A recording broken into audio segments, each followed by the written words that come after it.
Berdasarkan survei yang dilakukan oleh PISA, literasi Indonesia berada di peringkat ke-62 dari 70 negara. Hai teman-teman, perkenalkan saya Jazuli. Pada kesempatan kali ini saya akan sharing atau berbagi pengalaman tentang dunia literasi. Ngomong-ngomong tentang literasi, saya yakin teman-teman sudah sering kali mendengar kata literasi itu sendiri. Apa sih literasi? Literasi sebenarnya sangat luas sekali dan sangat komprehensif menurut saya.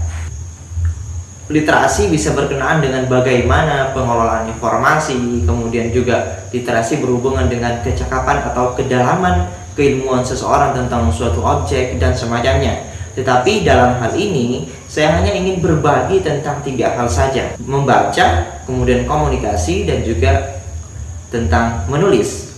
Nah, kita akan mulai dari yang pertama, yaitu tentang membaca.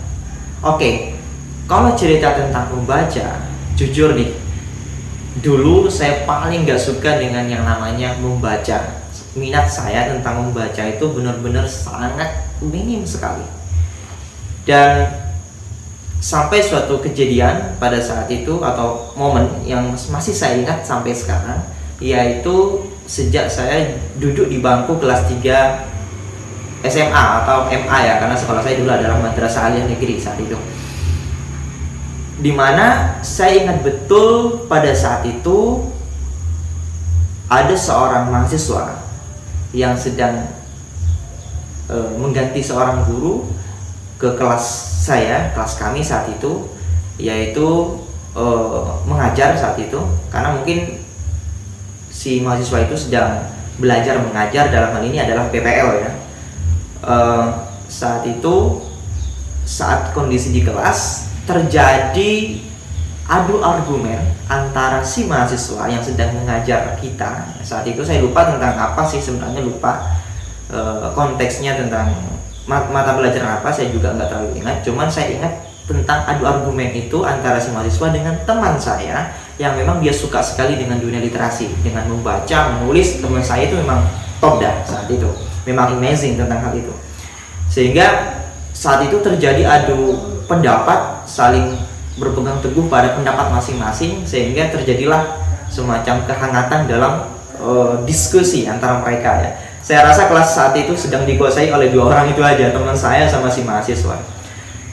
Singkat cerita, setelah selesai pembelajaran itu atau diskusi saat itu, kemudian saya tanya sama teman saya, "Hey bro," ini bahasa sekarang ya, improvisasi. Kalau dulu sih panggil nama.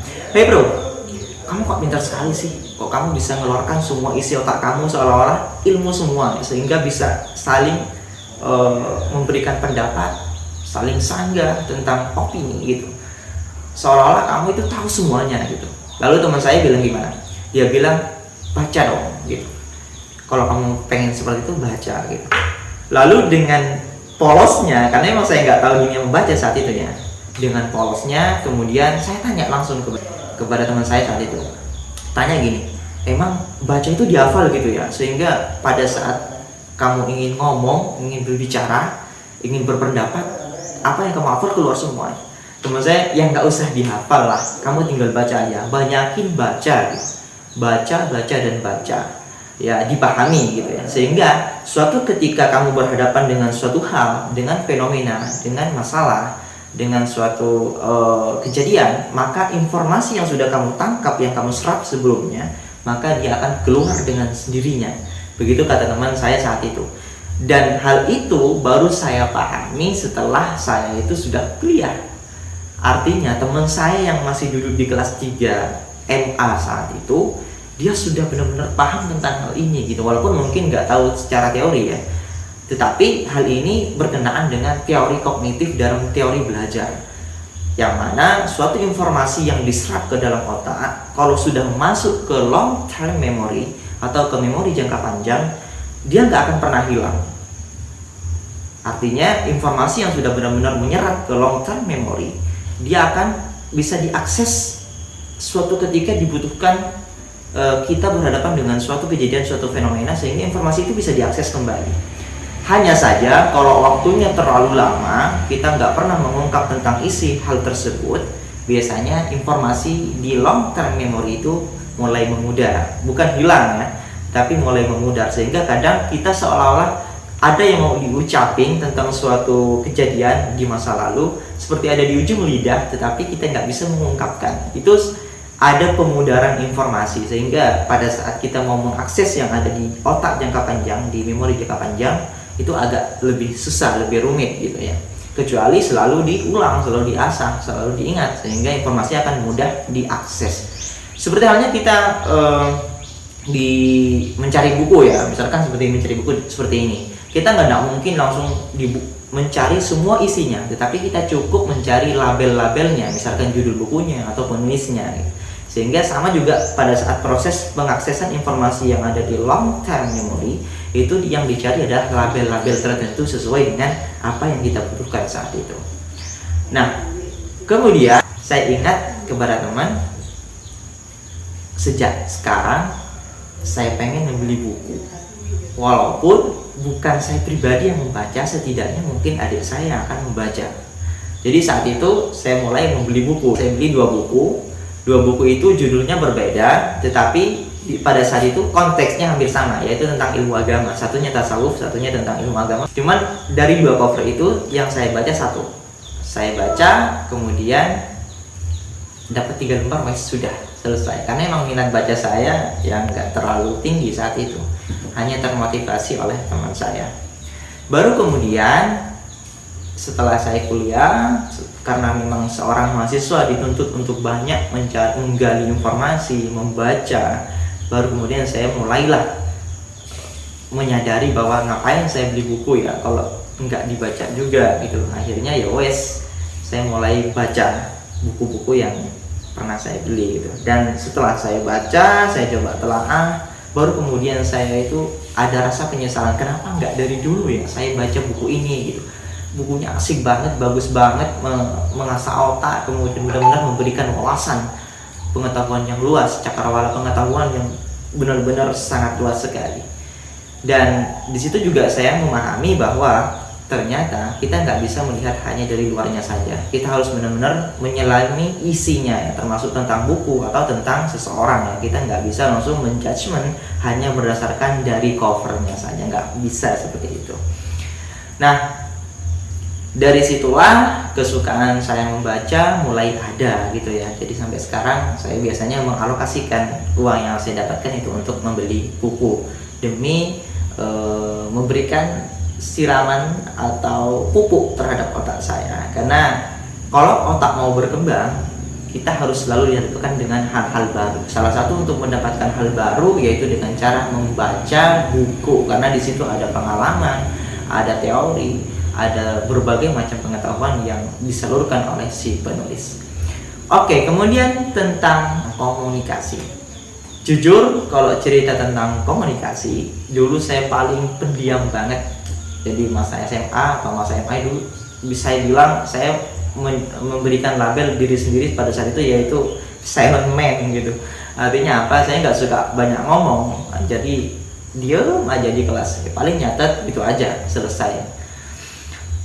Sampai suatu ketika ada acara pembelajaran diskusi, saya diminta menjadi seorang moderator saat itu. Untuk berbicara di depan itu ya sebenarnya tidak mudah pada saat itu. Saya beranggapan seperti itu, ada rasa malu, ada rasa gugup, grogi dan semacamnya. Tetapi kenapa kok tiba-tiba setelah selesai saya menjadi seorang moderator ya, bahkan itu berlanjut ke hari esoknya ya, si guru bilang kayak gini, wah kamu ternyata cocok ya menjadi seorang pembicara gitu. Akhirnya, masa ya? Akhirnya saya merasa ada sesuatu yang ada di dalam diri saya itu yang terpendam gitu. Saya perlu untuk menggali di dalamnya seperti itu. Dan momen yang kedua yang semakin membuat saya yakin bahwa saya mampu adalah ketika saya masuk di dunia perkuliahan. Mata kuliah bahasa Indonesia saya masih ingat saat itu, yaitu tentang sejarah bahasa Indonesia. Pada saat itu bagiannya saya untuk presentasi, saya mencatat bagian-bagian penting, dan pada saat itu saya presentasi deh apa yang saya tahu gitu dari catatan-catatan penting itu. Saya memang tidak pegang referensi banyak, hanya pegang pencatatan kalau agak keliru saat itu. Lalu setelah selesai ada acara tanya jawab seperti biasa, dan saya menjawab sesuai apa yang saya tahu gitu. Entah kenapa dosen saya saat itu bilang seperti ini, baru kali ini saya mendapati seorang mahasiswa yang presentasi di depan tanpa memegang referensi, tetapi dia mampu menyampaikan berbagai macam hal sesuai dengan teori yang ada, sesuai dengan fakta yang ada, dan dia mampu menjawab berbagai pertanyaan dengan baik dan benar katanya. Saat ini saya berani ngasih nilai emas ini dengan nilai A, walaupun saya tidak tahu perkembangannya nanti satu semester ke depan gitu. Wow, gimana coba kalau teman-teman diberikan sebuah pujian seperti itu, sebuah penghargaan seperti itu dari seorang dosen, pasti bangga kan ya. Mulai saat itulah rasa percaya diri saya itu mulai tumbuh. Saya mencoba untuk membaca banyak hal, kemudian juga belajar bagaimana mengkomunikasi apa yang tahu seperti itu. Dan ini sangat penting sekali. Ini berkaitan dengan dunia pendidikan. Bagaimana seorang pendidik harus bisa memberikan sebuah reinforcement atau sebuah penguatan kepada peserta didiknya yang melakukan suatu hal kebaikan, supaya apa yang dilakukan itu benar-benar bisa dipertahankan lebih panjang. Nah, penguatan itu kalau di dalam dunia pembelajaran ada yang namanya penguatan positif, seperti yang dilakukan oleh dosen saya tadi, yaitu supaya apa yang saya lakukan itu benar-benar bisa dipertahankan seperti itu. Kalau ada juga yang namanya penguatan negatif, di mana penguatan negatif ini bukan negatif secara tanda petik buruk, tidak ya. Negatif ini justru mengurangi suatu kegiatan kepada peserta didik jika dia melakukan suatu hal kebaikan. Misalkan seperti ini, bagi mahasiswa atau bagi siswa yang bisa mendapatkan nilai di atas 85, maka besok hari nggak perlu melakukan piket pagi atau bersih-bersih pagi, nggak perlu melakukan itu. Nah, itu namanya penguatan negatif, sehingga kita akan ada motivasi untuk mencapai apa yang diinginkan seperti itu. Nah, dari itu semua saya semakin giat, dan pada akhirnya saya juga punya pengalaman menjadi moderator, dipercaya saat itu menjadi seorang moderator para kuliah tamu nasional ya di kampus. Itu komunikasi, kemudian kemampuan berbicara di depan orang itu benar-benar sangat dibutuhkan ya. Kenapa? Karena ada sebagian orang yang memiliki kemampuan, memiliki pengetahuan yang cukup banyak, tetapi ketika tidak mampu menyampaikan kepada orang lain, maka keilmuannya itu tidak bisa disalurkan dengan baik. Oleh sebab itu, komunikasi itu penting untuk kita ketahui, untuk kita pelajari seperti itu. Baik, kemudian yang ketiga adalah tentang menulis. Nah, kalau tentang menulis, sebenarnya baru ini ya saya menyukai untuk menulis, menyampaikan, mengeksplorasikan apa-apa yang saya ketahui ya. Walaupun sebenarnya sejak tahun 2016 saya itu suka menulis di sosial media, yaitu di Facebook khususnya ya. Saya menulis tentang hal-hal penting yang menurut saya perlu untuk disampaikan ke banyak orang, sehingga apa yang saya sampaikan paling tidak memberikan sebuah sumbangsih pengetahuan atau pengalaman yang perlu untuk dicerna oleh banyak orang seperti itu. Dan kali ini saya itu mulai menulis buku gitu ya, dan insya Allah akan segera terbit. Nah, kenapa saya semakin tertarik kepada dunia menulis? Pertama, menulis kalau benar-benar menulisnya adalah tentang hal kebaikan, dan memang ya menulis harusnya memang tentang kebaikan, walaupun ada sebagian segelintir ada nulis-nulis yang isinya enggak kurang mengarah kepada hal-hal yang baik, itu nggak bisa dicontoh ya. Karena dengan menulis sebenarnya kita memiliki wadah untuk menyalurkan keilmuan kita, pengalaman kita, supaya bisa diambil atau dipelajari oleh orang lain. Dan dari kegiatan menulis ini pula kita tahu bahwa sering mendengar bahwa boleh saja seseorang setelah tiada, tapi namanya tetap ada dengan karya-karya yang terbaik dari si yang bersangkutan gitu ya. Salah satunya adalah karya tulis. Oleh sebab itu, abadikan tulisan Anda supaya benar-benar kita tetap, walaupun nanti mungkin kita sudah tiada, dan ada aliran-aliran amal kebaikan kan, walaupun mungkin nanti kita sudah tiada, yaitu dengan tulisan-tulisan yang baik yang bisa dibaca oleh banyak orang, yang bisa diambil manfaatnya oleh banyak orang. Nah, Bagi teman-teman yang pengen menulis dan ingin mencetak bukunya, bisa deh teman-teman langsung kepoin Sunwell Publisher ya. Oke. Dari 3 poin penting itu yang ingin saya sampaikan adalah mari sebagai pemuda Indonesia tentunya kita harus bisa membudayakan atau meningkatkan literasi kita di Indonesia supaya literasi Indonesia semakin meningkat. Kenapa?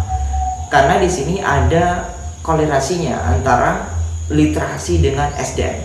Semakin baik literasi suatu bangsa, maka dapat dipastikan sumber daya manusianya juga akan semakin berkualitas. Oleh sebab itu, saya mengajak teman-teman semua, khususnya untuk mengingatkan diri saya sendiri, mari kita tingkatkan budaya membaca, kemudian belajar bagaimana menjadi seorang komunikator yang baik, dan juga kita bisa menyalurkan berbagai macam pengetahuan kita melalui tulisan-tulisan yang bisa dinikmati oleh banyak orang. Oke teman-teman, mungkin itu saja yang bisa saya sampaikan. Mohon maaf apabila ada kekurangan, ada kesalahan, dan sampai jumpa di lain waktu.